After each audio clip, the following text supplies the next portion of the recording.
கிறிஸ்துவுக்குள் பிரியமானவர்களே, இந்த நாளுக்கான மாலை நேரம் அண்ணா அப்போஸ்தலனாகிய பவுல் ரோமருக்கு எழுதின நிருபம் 16வது அதிகாரம் 7வது வசனம். ரோமர் 17:7, ரோமன் 16:7. அப்போஸ்தலருக்குள் பெயர் பெற்றவர்களும் எனக்கு முந்தி கிறிஸ்துவுக்குள்ளானவர்களும் என் இனத்தாரும் என்னுடனே கூட காவலில் கட்டுண்டவர்களுமாய் இருக்கிற அன்றோனிக்காவையும் யூனியாவையும் வாழ்த்துங்கள். 2 பேரை வாழ்த்து சொல்லி சொல்றாரு. அவங்க பேர் என்ன? அன்றோனிகஸ் அண்ட் ஜுனையா. இவங்க 2 பேரும் ஒண்ணு என்னன்னா, இவங்க 2 பேரும் கணவன் மனைவியா இருக்கணும், இல்லைன்னா அண்ணன் தங்கச்சியா தான் இருக்கணும். ஏன்னா இவங்க 2 பேரும் ஒரே குடும்பத்தை சேர்ந்தவங்க அப்படிங்கிறது நிறைய வேத வல்லுநர்கள் இவங்க 2 பேரும் திருமணமானவர்களா தான் இருக்கணும் அப்படின்னு சொல்லக்கூடியவர்.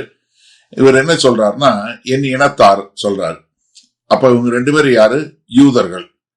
அப்ப இது ஆதி திருச்சபையில யூதர்கள் புறஜாதியார்கள் என்ற வேறுபாடு இருந்ததை பாக்குறோம். ஏன்னா அந்த கடிதத்தினுடைய ஆரம்பத்திலே ஆரம்பிக்கும் போது என்ன சொன்னாரு? முந்தி யூதர்களுக்கு, பின்பு புறஜாதியாருக்கு, ஆனா சுவிசேஷத்துல 2 ஒண்ணுதான் அப்படிங்கிற ஒரு காரியத்தை சொன்னாரு. அதனால என்ன சொல்றாரு? என் இனத்தாராகிய அப்படின்னு சொல்லக்கூடியது. அது மாத்திரமல்ல, என்னோடு காவலில் கட்டுண்டவர்களுமாய் இருக்கிற.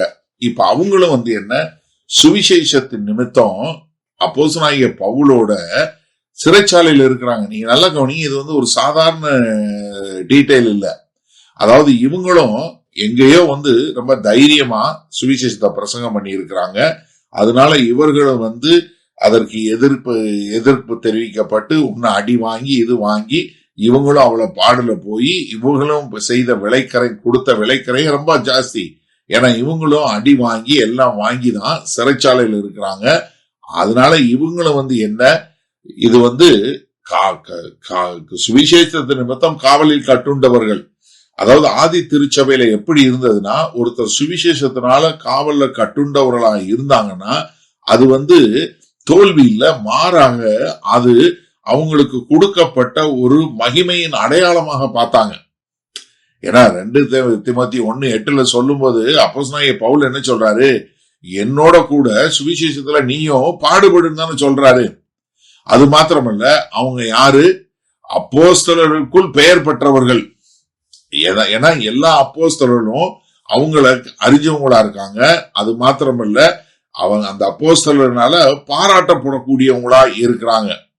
அதாவது நீங்க சாதாரண மக்கள் மத்தியில இருக்கிறது ஒரு காரியம். அது மாத்திரமல்ல, இவர்கள் எல்லாருக்கும் மேலையும், ஏன்னா ஜுனையா இல்ல யூனியா தமிழ்ல மொழிபெயர்க்கப்பட்டது. அது ஒரு பெண்ணோட பெயர். அப்ப நீங்க யோசிச்சு பாருங்க, ஆதி திருச்சபையில ஆண்களும் பெண்களும் மிக அழகாக நேர்த்தியாக எல்லார் மேலும் பரிசுத்தாவியினுடைய அபிஷேகம் இருந்தது. அவங்க எல்லாரும் செய்யக்கூடியவங்களா இருந்தாங்க. அது மாத்திரமல்ல, இன்னொரு காரியத்தையும் சேர்த்து சொல்றாரு. என்ன? அவர்கள் எனக்கு முன்பாகவே கிறிஸ்துவை அறிந்தவர்களாக இருந்தாங்க. கிறிஸ்துவை அறிந்து கொள்வதில் அவங்க எனக்கு சீனியாரிட்டி. இப்ப பவுலோட ஒரு மனத்தாழ்மை நம்ம பார்க்க முடியுதா? என்னைய காட்டிலும் அவங்க முன்னாடியே ஆண்டவரை தெரிஞ்சுக்கிட்டாங்க. எல்லா அப்போஸ்தலர்களும் பேரு பெற்றவங்க, என் இனத்தை சார்ந்தவங்க. ஆனா என் கூட காவல்ல இருக்காங்க. அவங்களையும் நீங்க என்ன பண்ணுங்க? வாழ்த்துங்கள் என்று சொல்லக்கூடிய ஒரு காரியத்தை சொல்றாரு. சரி, இந்த நாள்ல இந்த வசனத்தை நம்ம எப்படி எடுத்துக்கொள்வது? அதாவது எப்பவுமே ஒண்ணு தெரிஞ்சு கொள்ளுங்க, நமக்கு எவ்வளவு காலம் கிறிஸ்துவ தெரியுங்கிறத காட்டிலும் நம்ம கூட இருக்கிறவங்க நம்மளை காட்டிலும் கிறிஸ்துவ அதிகம் தெரிஞ்சவங்களா இருந்தா அவங்கள நம்ம பாராட்டக்கூடியவங்களா இருக்கணும். ஏன்னா பவுல் இந்த 2 பேரை சொல்லும் போது என்ன சொல்றாரு? அவங்க எனக்கு முன்னாடியே கர்த்தரா தெரிஞ்சவங்களா இருக்கிறாங்க அப்படின்னு சொல்லக்கூடியது. நிறைய வீடுகள்ல இல்ல நிறைய சபைகள்ல பாத்தீங்கன்னா, கர்த்தரை முன்னாடி தெரிஞ்சு போறவங்க கொஞ்சம் பேர் இருப்பாங்க, ஆனா லேட்டா தெரிஞ்சு கொண்டவங்க இருப்பாங்க.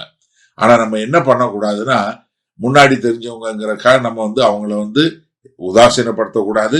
லேட்டா தெரிஞ்சதுனால அவங்கள உதாசீனப்படுத்தக்கூடாது. முன்னாடி தெரிஞ்சவங்களுக்கு கனப்படுத்தணும். ஆனா கர்த்தருடைய சுவிசேஷத்திற்கென்று பாடுபடுவத நம்ம கவலையே படக்கூடாது. எனக்கு உண்மையா நம்ம கர்த்தருக்கு உண்மையாக ஊழியம் செய்யணும்னு சொன்னா நிறைய நேரங்கள்ல அதற்காய் நீங்கள் பாடுபட வேண்டும். அன்றோனிகாசும் யூனியாவும் 2 பேரும் அப்போஸ்தலனாகிய பவுல் கூட சிறைச்சாலையில இருக்கிறாங்க. அப்ப பரலோக ராஜ்யத்துல நீங்க படுகிற பாடு ஒரு நாளும் வீணா போகவே போகாது. மாறாக உங்களை ஒரு பெரிய ஆளாக மாற்றக்கூடிய ஒரு காரியம். எனக்கு அருமையானவர்களே, நம்ம செய்யக்கூடிய ஒவ்வொரு காரியமும் கர்த்தர் அதை பார்ப்பாரு. அப்ப அதை பார்த்து நமக்கு ஒரு பெரிய கர்த்தருடைய ராஜ்யத்துக்கென்று மகிமை சேர்க்கக்கூடியதாக. ஆனா சில நேரங்கள்ல கர்த்தர் அழைத்த அழைப்பை உண்மையாக செய்யும் போது நம்ம படக்கூடிய பாடுகள் அநேகமாக இருக்கும். ஆனா அதை நாம் ஒரு மகிழ்ச்சியின், ஒரு அங்கீகாரத்தின் ஒரு அடையாளமாய், கிறிஸ்துவின் நாமத்து நிமித்தம் பாடுபடுவது எங்களுக்கு கிடைத்த பாக்கியம் என்று சொல்லக்கூடிய ஆதி திருச்சபை போல வாழ நாம் கற்றுக்கொள்வோமா? வல்லபிதாவே, இதோ இந்த செய்தியை கேட்டுக்கொண்டு இருக்கிற ஒவ்வொருவரும், இதோ அன்றிக்காவும் யூனியாவும் ஆண்டவரே சுவிசேஷத்த நிமித்தம் பவுலோட காவலில் கட்டுண்டதை நினைவு கூறுவது போல நாங்களும் சுவிசேஷத்திற்காக எந்த பாடும் அனுபவிக்க தயாராக இருக்கிறோம் என்று எங்களை ஒப்புக் கொடுக்க எங்களுக்கு கிருபை பாராட்டுங்க. மீட்பெரும் இரட்சகருமாகிய இயேசு கிறிஸ்துவின் மூலம் பிதாவே, ஆமேன். கர்த்தர் உங்களை ஆசீர்வதிப்பாராக. நாம் நாளை காலை தினசரி தியானத்தில் சந்திப்போம். Good night.